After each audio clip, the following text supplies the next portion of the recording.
Manger français, du moins le plus possible. C'est la volonté des agriculteurs présents à la sortie des classes ce midi à Saint-Aubin-du-Cormier. Munis de pétitions dans une centaine d'écoles comme celle-ci, ils sollicitent les parents d'élèves.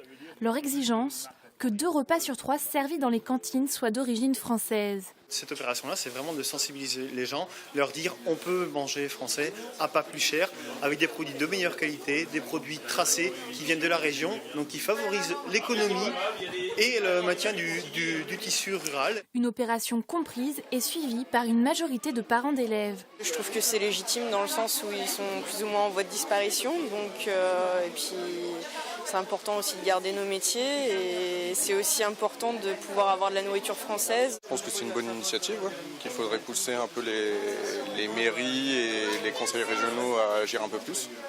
L'origine de cette mobilisation réside dans un constat. 75% des produits servis par la restauration collective sont étrangers.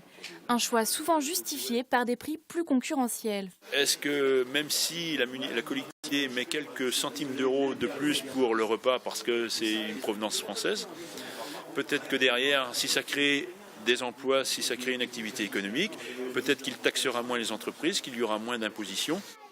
Un souci de qualité des produits est revendiqué, mais manger français, c'est aussi contribuer à la stabilité économique de la région. En Bretagne, l'agriculture et l'agroalimentaire représentent 3 emplois sur